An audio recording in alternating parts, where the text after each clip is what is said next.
Baik, di sini saya akan menjelaskan tentang bab terakhir atau bab 5 pada UAS Manajemen Syariah yang diambil oleh Bapak Amin. Nah, di materi kelima atau materi terakhir ini kita akan membahas tentang membangun struktur organisasi syariah. Gimana sih struktur organisasi syariah yang baik yang bisa diterapkan oleh manajer atau oleh orang-orang untuk mencapai tujuan yang diinginkan atau tujuan yang semaksimal mungkin dengan kesepakatan anggota-anggota dalam organisasi. Baik, kita langsung saja kepada materi.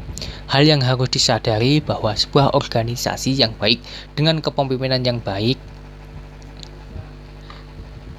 harus diikat oleh nilai yang diyakini oleh manajer dan bawahannya. Bagi seorang manajer yang Islami, nilai-nilainya adalah nilai-nilai Islami. Jadi berdasarkan nilai-nilai Islami, organisasi akan sehat jika dikembangkan dengan nilai-nilai yang sehat yang bersumber dari agama. Nilai tersebut dapat berupa yang pertama yaitu nilai keikhlasan. Ikhlas terkait dengan mujahadah atau kesungguhan. Walaupun pegawai mengetahui penghasilan kecil, namun keikhlasan akan menjadikan tenang dalam bekerja.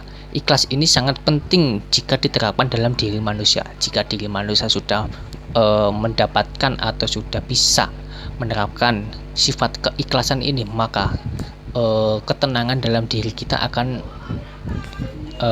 tercapai atau kita akan melakukan tenang dalam kehidupan. Yang kedua yaitu kebersamaan. Jika dalam organisasi tidak diciptakan rasa kebersamaan, maka hal itu akan merepotkan pimpinan organisasi. Meskipun berhimpun, namun jika nilai-nilai kebersamaan tidak ada, maka hakikatnya sama dengan sendiri-sendiri. Jadi dalam organisasi itu kebersamaan itu penting. Kebersamaan bisa terwujud dengan adanya saling sadar bahwa kita itu dalam organisasi ada satu tujuan yang harus dicapai.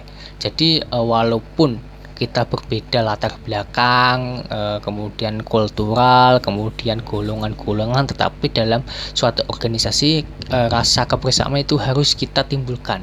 Kita tidak boleh membeda-bedakan satu sama lain. Kita fokuskan pada tujuan organisasi itu apa. Tujuan organisasi bisa tercapai dengan kebersamaan dari diri kita. Dengan diri kita bisa menerapkan konsep atau sifat-sifat kebersamaan, maka tujuan itu mudah akan dicapai. Kemudian pengorbanan.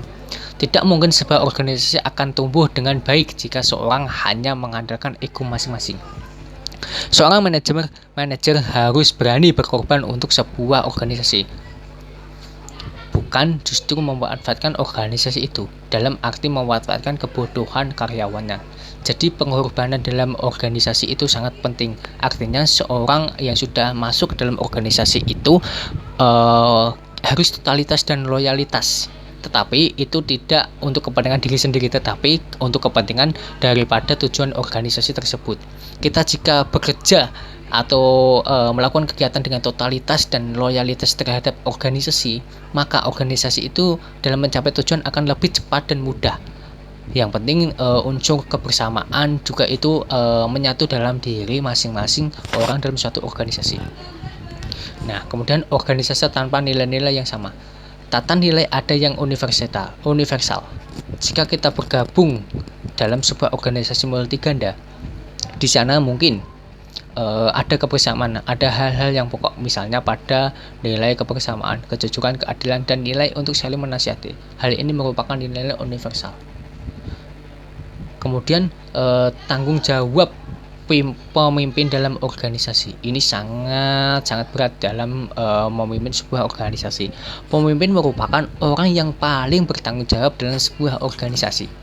Pemimpin yang baik selain harus menjalankan organisasi sesuai dengan tujuan yang direncanakan, juga harus mampu menyejahterakan bawahannya. Ini sebuah tugas yang berat yang dalam pemimpin, karena pemimpin itu harus bisa memposisikan bagaimana cara bersikap terhadap bawahannya, bagaimana dia bersikap dalam mengambil keputusan tanpa merugikan orang lain. Kemudian makna jabatan dalam organisasi.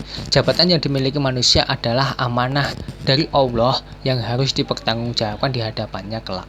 Seperti dalam hadis riwayat Bukhari yang artinya dari Abu Hurairah Rasulullah Shallallahu Alaihi Wasallam bersabda, sesungguhnya kamu sekaligus akan rakus terhadap kekuasaan, padahal ia akan menjadi penyesalan di hari kiamat. Maka alangkah baiknya penyusu penguasa di dunia dan alangkah jeleknya pengutus susu atau kematian. Mungkin itu yang bisa saya sampaikan terkait dengan bab terakhir ini, yaitu membahas tentang membangun struktur organisasi syariah. Apabila ada salah dari saya mohon maaf. Wassalamualaikum warahmatullahi wabarakatuh.